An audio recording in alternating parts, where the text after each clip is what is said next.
श्री कुंज बिहारी, श्री हरिदास, हरे कृष्णा। जय गुरुदेव महाराज की, गणपति भगवान को प्रणाम। आइए श्री हरि विष्णु हमारे प्यारे ठाकुर जी और माँ तुलसी के सानिध्य में कार्तिक मास के 10वें अध्याय का श्रवण करते हैं। मायापति नारायण के चरणों में शीश नवाए, 10वां अध्याय कार्तिक लिखूं नारायण राय। हरि बोल। राजा पृथु ने कहा, हे देव ऋषि, आपको नमस्कार है। कृपा कर आप यह कहिए कि जिस समय भगवान शंकर ने अपने माथे का वह तेज क्षीर सागर में डाल दिया था, उस समय क्या हुआ?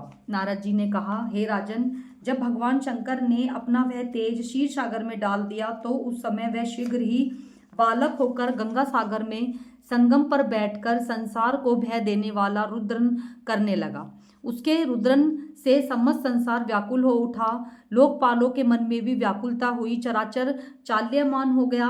शंकर सुवन के रुद्रन से ब्रह्मांड व्याकुल हो गया। समस्त देवता और ऋषि मुनि व्याकुल होकर लोक पितामह श्री ब्रह्मा जी के शरण में गए।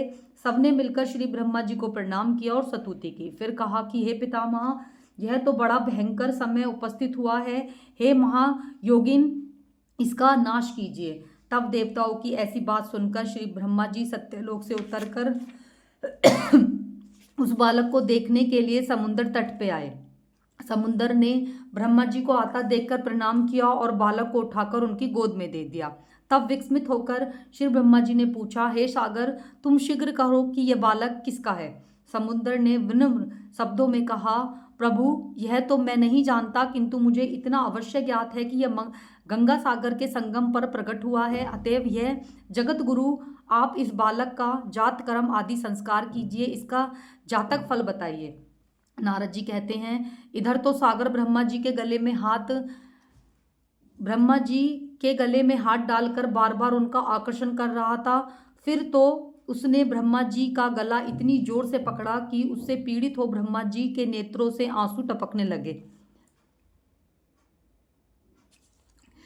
इसका जातक फल बताइए। नारद जी कहते हैं कि इधर तो सागर ब्रह्मा जी के गले में हाथ डालकर बार बार उनका आकर्षण कर रहा था। फिर तो उसने ब्रह्मा जी का गला इतनी जोर से पकड़ा कि उससे पीड़ित हो ब्रह्मा जी के नेत्रों से आंसू टपकने लगे। किसी प्रकार से ब्रह्मा जी ने अपने दोनों हाथों का जोर लगाकर अपना गला छुड़ाया और सागर से कहा, हे सागर, सुनो, मैं तुम्हारे पुत्र का जातक फल कहता हूँ। मेरे नेत्रों से जो यह जल निकला है, इस कारण इसका नाम जलंधर होगा। यह उत्पन्न होने के साथ ही तरुण हो गया है।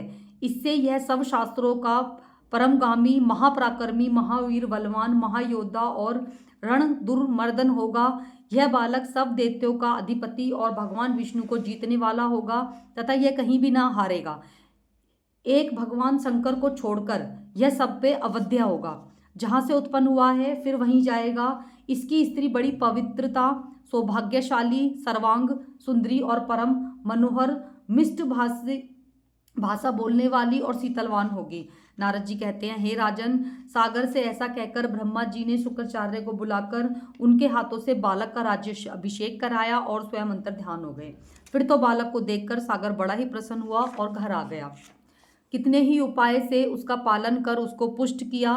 फिर कालनेमी नामक असुर को बुलाकर उसका वृंदा नाम की कन्या से सविधि विवाह कर दिया। उस विवाह में बड़ा उत्सव हुआ। श्री शुक्राचार्य जी के प्रभाव से स्त्री सही जलंधर दैत्यों पर राज्य करने लगा। ये जो वृंदा है, यही हमारी प्रिय श्री हरि विष्णु सखी हैं, हमारी तुलसी जी हैं। ये था कार्तिक मास के 10वें अध्याय का महात्म्य। आइए थोड़ा सा श्री हरि विष्णु के नाम का संकीर्तन करते हैं मिलकर।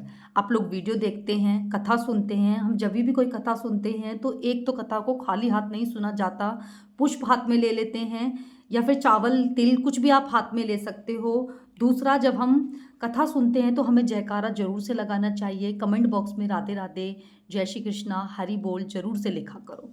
हरे कृष्णा। चलिए थोड़ा सा हरि नाम का कीर्तन करते हैं। श्रीमन नारायण नारायण हरि हरि, भजमन नारायण नारायण हरि हरि, हरि ओम नमो नारायण नारायण, हरि ओम नमो नारायणा हरि ओम नमो नारायणा श्रीमन्नारायण नारायण हरि हरि भज मन नारायण नारायण हरि हरि हरि ओम नमो नारायणा नारायणा हरि ओम नमो नारायणा। जय श्रीमन नारायण। हरे कृष्णा। राधे राधे। जय माँ तुलसी।